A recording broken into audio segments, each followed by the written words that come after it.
Sur cette vidéo, nous allons voir le module trésorerie qui est sur le bouton banque. Et donc, il y a un module spécial ici qui s'appelle trésorerie. On clique dessus, on rentre ici son solde de trésorerie, c'est-à-dire le solde. Là, je vais calculer ma trésorerie sur les 3 mois prochains, sur les 3 prochains mois à compter de la date à laquelle je suis, c'est-à-dire le 12 avril 2016. Je rentre mon solde bancaire, je referme et souvent il faut que je repense ici, voilà, il faut que je rechoisis l'année ici et surtout le compte trésor. Voilà. Et là, on a donc toute une simulation d'écriture à venir avec ici le solde glissant, c'est-à-dire le solde au jour le jour. Par exemple, si j'avais commencé ma trésor avec un solde de moins 8000, je referme, je reprends trésor, je vois que je rentre le 21/4, en fait, date aujourd'hui plus 7 jours, j'ai toutes mes factures en retard que j'estime, ça c'est tous les premières opérations qui vont intervenir sont des rentrées d'argent TTC des factures en retard. Donc j'imagine que sous 7 jours, je vais me les faire payer. On voit qu'il y en a qui datent de beaucoup plus, donc il n'y a rien de sûr là-dedans.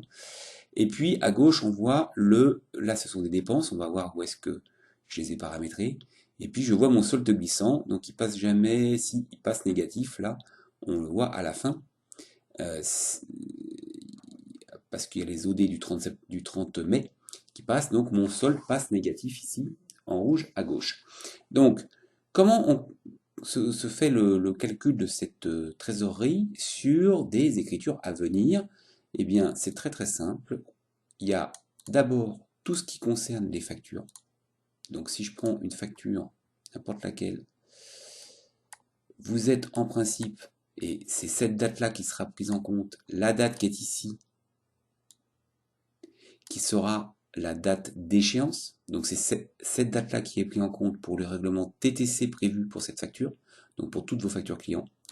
Pour les factures fournisseurs, ce sont la même chose. Alors moi, j'en saisis pas beaucoup des factures fournisseurs parce que je les saisis directement en compta, peu importe.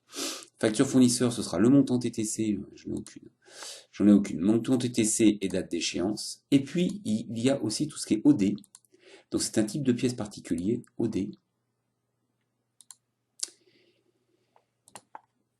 Si je prends cet OD là, par exemple, en fait, on peut créer une seule fiche OD par mois, c'est ce que je fais moi, et puis je mets tous les postes ici de dépenses en rouge à gauche, donc tous les postes de dépenses, et je peux très bien mettre ici la date précise à laquelle cette,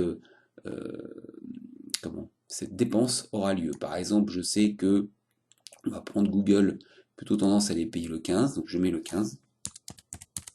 Imaginons, on s'amuse, on va avoir un gros trou, on va faire un gros coup de Google, on va mettre 4000. Voilà. Imaginons que vous avez une dépense exceptionnelle de publicité, par exemple, vous mettez pub, achat, management, par exemple. Vous savez que ça va vous tomber dessus. Alors, et pas oublier de mettre la date, hein, par exemple le 10-5. Et puis ici, on va mettre 5000. Je referme. Je retourne dans le module trésor, je reprends ma trésor, je paramètre toujours mon solde de départ, parce que ça je le connais pas à l'avance, hein.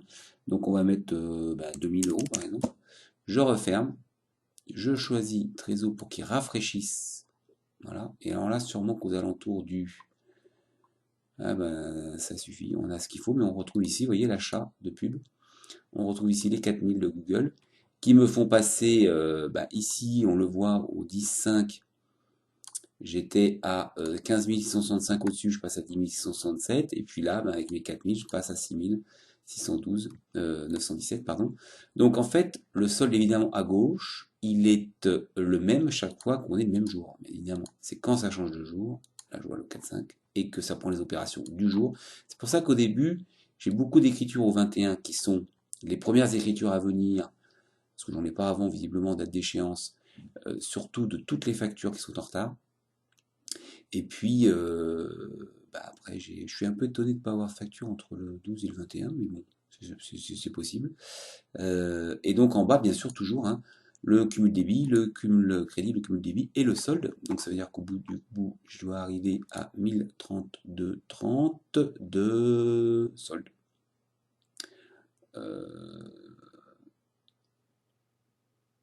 Pourquoi 1032,30 alors que je vois 967? Je ne sais pas. Ah non, pardon, je vous dis une bêtise. Le solde, c'est ça moins ça.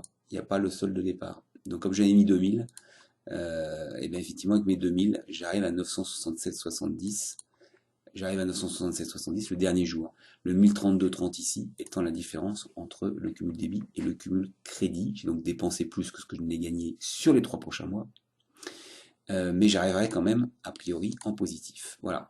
Donc c'est un module voilà, qui permet de savoir quand on déroule si on passe dans le rouge ou pas, et pourquoi pas d'envoyer ça à son banquier pour lui dire quelles seront les rentrées aux dates d'échéance prévues, bien évidemment, en espérant que les clients vous règlent aux bonnes dates. Voilà, c'était le petit module de trésorerie, j'espère que ça a été clair.